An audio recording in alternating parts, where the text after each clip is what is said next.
अस्सलाम वालेकुम स्टूडेंट्स, क्या हाल है? खैरियत से हैं? आज के इस क्लास में हम देखेंगे Y86 आर्किटेक्चर के बारे में। आई होप आप लोग फेमिलियर हैं विद द टर्म ISA। तो क्योंकि आप ऑर्गेनाइजेशन और आर्किटेक्चर पढ़ रहे हो कंप्यूटर के, तो आप लोग फेमिलियर होंगे इस टर्म के साथ। अब Y86 जो है ये भी एक ISA है या इंस्ट्रक्शन सेट आर्किटेक्चर है। अगर स्टिल किसी को पता नहीं है कि इंस्ट्रक्शन सेट आर्किटेक्चर क्या है, तो ISA जो है वो असल में एक प्रोसेसर का एक कंप्लीट आर्किटेक्चर होता है कि एक प्रोसेसर के अंदर क्या क्या चीज़ें हैं, एक प्रोसेसर की क्या क्या कैपेबिलिटीज़ हैं। इन सारों को मिला के हम कहते हैं कि ये क्या है, आपका ISA है।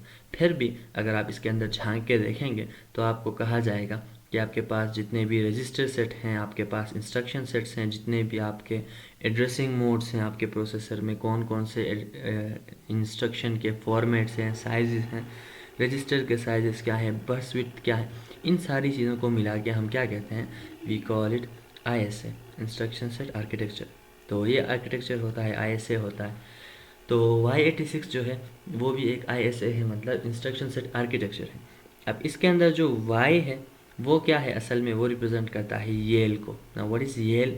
येल नाम की एक यूनिवर्सिटी है, येल यूनिवर्सिटी। तो असल में ये जो Y86 ISA है इसको बनाया गया था एट येल यूनिवर्सिटी, इसीलिए इसको नाम दिया गया है Y86। और 86 जो है ये वही 86 है जो हम x86 में डिस्कस करते आ रहे थे। ये वही 86 है, ठीक है, जो 8086 प्रोसेसर की जो हम बात कर रहे थे वही है।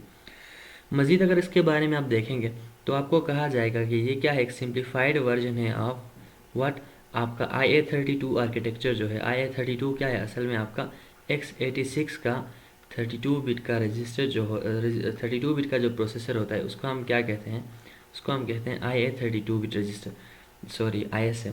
तो ये असल में उसी का सिंप्लीफाइड वर्जन है। आप आगे जाके देखोगे कि इसके कुछ जो पार्ट्स हैं, कुछ नहीं, मोस्ट ऑफ द पार्ट्स जो हैं इसके अंदर ISA के अंदर Y86, वो सारे कहाँ से ली गई हैं, IA32 आर्किटेक्चर से ली गई है। तो उसके अलावा अब इसको बनाने का मकसद क्या था, तो असल में ये बनाया गया है, पर्पस जो सामने रखे बनाया गया था वो एजुकेशनल पर्पस के लिए बनाया गया था। इसको इम्प्लीमेंटेशन के लिए नहीं बनाया गया था, इसको सिंपली एजुकेशन के लिए, स्टूडेंट्स को सिखाने के लिए इसको बनाया गया था।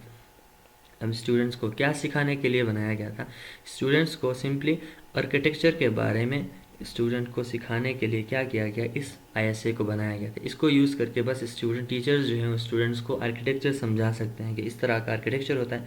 आगे जाके आप देखेंगे कि इसकी इंस्ट्रक्शन सेट है वो बहुत छोटी होती है, इसके रजिस्टर सेट जो हैं वो भी बहुत लिमिटेड है, यहाँ आपके सामने ही है। तो असल में ये क्या है, एक बहुत सिंप्लीफाइड वर्जन है जो एजुकेशनल पर्पस सर्व करता है। इसके अलावा इसको कहीं पे एक्चुअल में इम्प्लीमेंट करने की ज़रूरत नहीं है, और बहुत ही बेवकूफ़ी की बात होगी अगर हम इस दौर में इसको इम्प्लीमेंट करेंगे, क्योंकि इसकी कैपेबिलिटीज़ बहुत ही ज़्यादा कम है।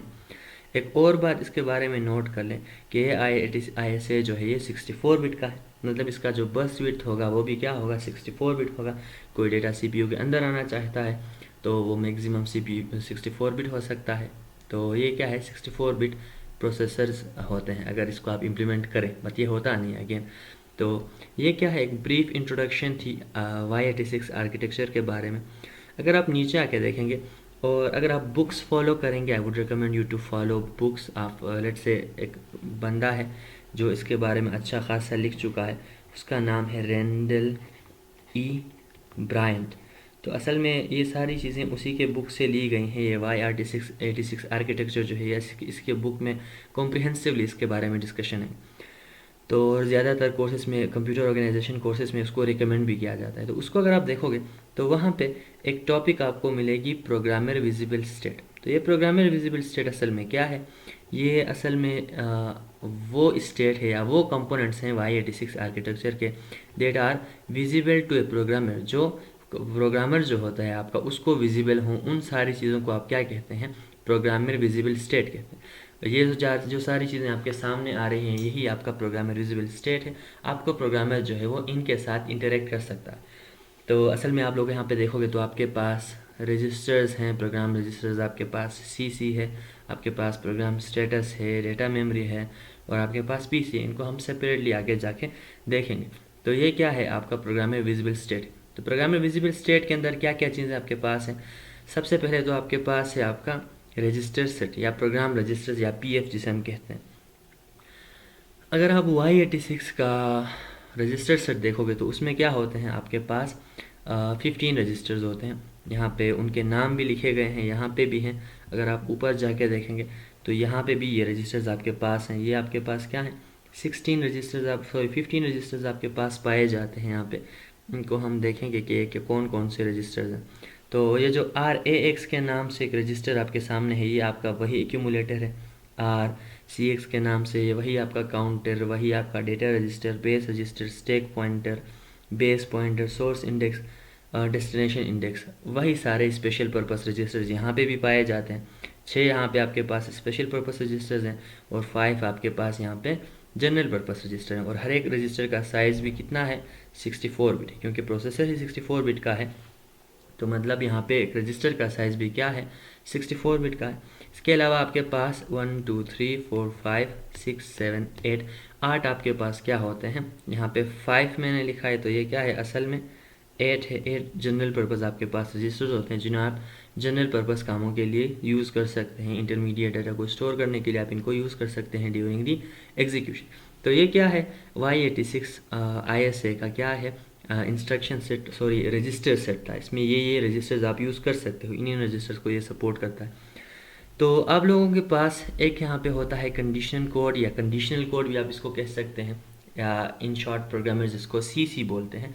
तो असल में इसमें क्या होता है, आपके वही फ्लैग्स पाए जाते हैं जो हमने x86 में डिस्कस किए थे। आपका ज़ीरो फ्लैग, आपका साइन फ्लैग और आपका ओवरफ्लो फ्लैग। क्योंकि हम इन तीनों फ्लैग्स को बहुत फ्रीक्वेंटली यूज़ करते हैं, हम नहीं यूज़ करते हैं, ALU इनको बहुत फ्रीक्वेंटली यूज़ करता है, इसीलिए हमने इनको एज ए सेपरेट एंटिटी यहाँ पे शो करा है। क्योंकि ALU इसके साथ क्या कर सकता है, कोरेस्पॉन्डिंगली कम्युनिकेट कर सकता है। तो इसके लिए हम यहाँ पे क्या करते हैं, इनको सेपरेटली डिफाइन करते हैं, separately as an entity show कराते हैं, ठीक है। उसके बाद एक और आपके पास कंपोनेंट है आपके प्रोग्रामर विजिबल स्टेट में, वो है आपका PC। पहले हम PC को एज ए रजिस्टर देखते थे x86 IA32 सारों में। यहाँ पे हमने PC को भी क्या किया है, Y86 में हमने इसको भी एक एज ए सेपरेट एंटिटी हमने इसके साथ डील करना होता है। बाकी काम इसका वही है, ये हमेशा एड्रेस स्टोर करता है टू दी, ये हमेशा एड्रेस स्टोर करता है किसका, आपके next instruction to be executed जो होता है उसका एड्रेस हमेशा स्टोर करता रहता है। काम सेम है, बस यहाँ पे इसको एज ए सेपरेट एंटिटी रखा जाता है, ठीक है। तो उसके बाद आपके पास है प्रोग्राम स्टेटस। तो जिस तरह हमारे पास पुराने जो दूसरे जो ISAs हैं, x86 हो गए, IA32 हो गए, MIPS वगैरह हो गए, उनमें आपके पास स्टेटस रजिस्टर होता था। अगर आप लोगों को याद होगा, उसमें कुछ आपके पास बीट्स होते हैं, ज़्यादातर फ्लैग्स के लिए यूज़ होते हैं। तो यहाँ पे भी कुछ फ्लैग्स हमने CC में रखते हैं कंडीशन कोड्स में, और रिमेनिंग जो फ्लैग्स हैं हम उनको कहाँ रखते हैं, अपने प्रोग्राम स्टेटस में रखते हैं, आप अपनी स्टेट में रख सकते हैं।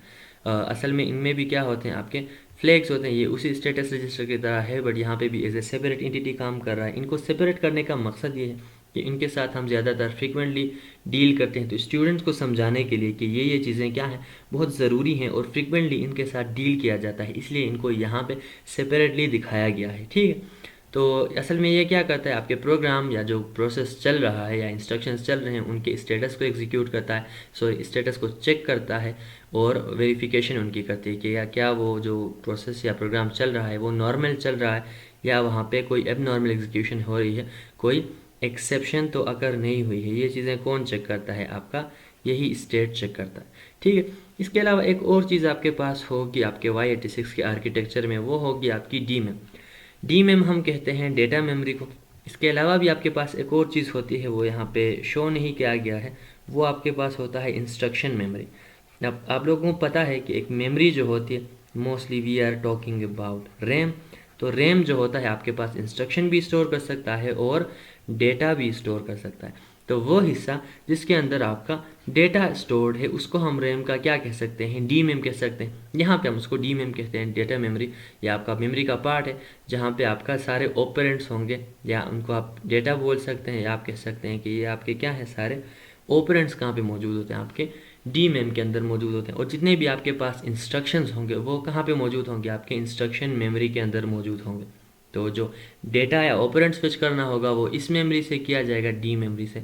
अगर कोई इंस्ट्रक्शन आप फेच कराना चाहते हैं based on PC, let's say PC के अंदर कोई एड्रेस है तो उस एड्रेस को फाइंड आउट करके यहाँ पे आके सर्च किया जाएगा, यहाँ पे उसको अगर वो इंस्ट्रक्शन को फॉरवर्ड किया जाएगा, उसकी एग्जीक्यूशन आगे बढ़ाई जाएगी। तो एक ब्रीफ इंट्रोडक्शन था आपके y86 आर्किटेक्चर के बारे में। आई होप थोड़ा बहुत आप लोगों को समझ आ गया होगा। In the next classes we will try to discuss more things about y86, like इसके सिक्वेंशियल इम्प्लीमेंटेशन क्या है उनको हम देखेंगे आगे वाली क्लास में, कि इसको हम सिक्वेंशियली किस तरह से इम्प्लीमेंट कर सकते हैं, और इसके अलावा हम इसके अंदर पाइपलाइनिंग किस तरह से इम्प्लीमेंट कर सकते हैं। ये दोनों चीज़ भी हम आने वाले क्लासेस में ज़रूर देखेंगे। So keep it up with us, और कोशिश करें कि इन चीज़ों को नोट्स बनाए रखें। नोट्स भी अगर आप लोगों को चाहिए तो आप मुझे मेल कर सकते हैं, इन सारों के नोट्स भी मेरे पास अवेलेबल हैं।